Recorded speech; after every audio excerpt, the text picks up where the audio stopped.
Hello, welcome to Life Insurance 101, and this is about how common medical issues impact your life insurance options.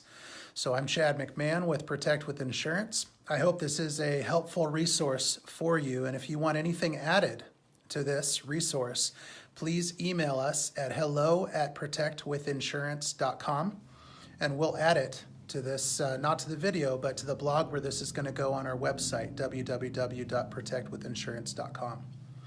Now, first of all, this is mainly going to be about whole life insurance and how medical conditions impact whole life insurance. The reason why that's the focus of this resource is that term life insurance is heavily impacted by medical conditions, and a lot of things are going to get you declined for term life insurance policies.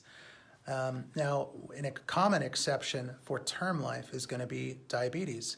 If you have diabetes and you're only using pill medication, meaning no injections, no shots, then usually you're going to be fine. Diabetes is going to be fine.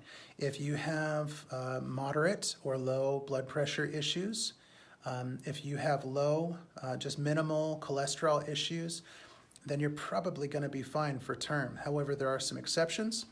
For term life insurance, you're going to need to be on 3 or less prescription medicines.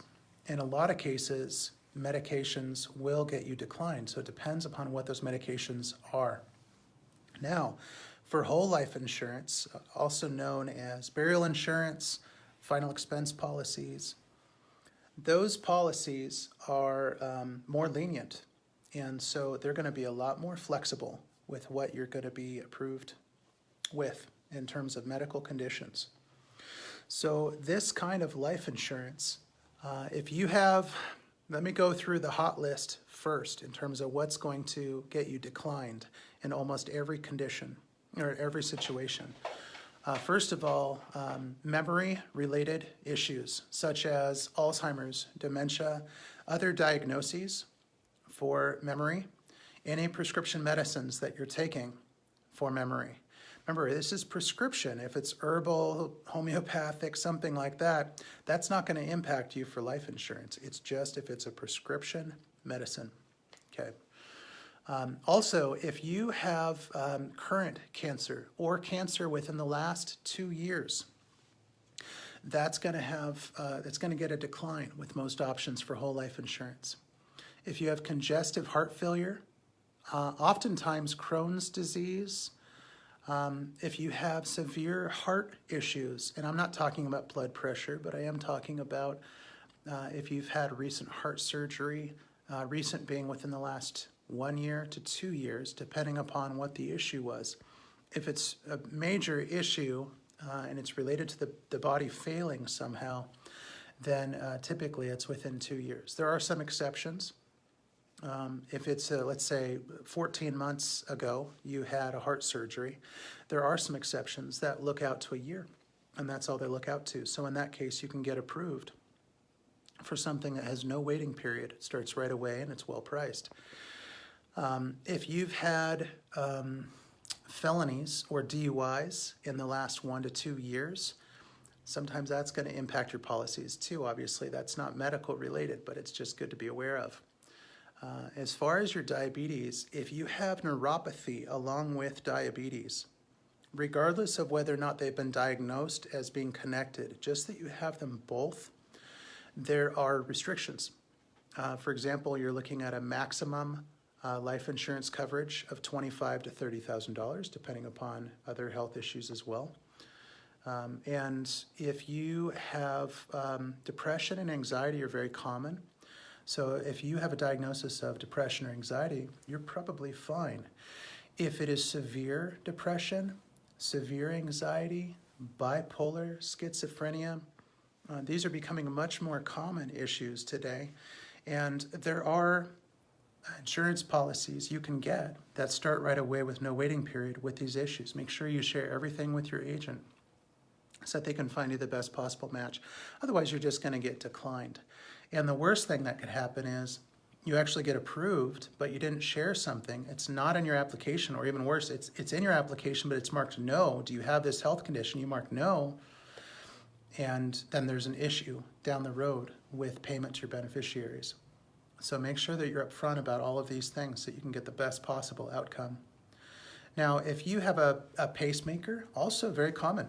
My dad has a pacemaker. It's a very common thing. It's a great safety net for your health. So what they look at is how long ago was it installed? Had to have been at least 2 years ago for most carriers. Some of them look out to a year.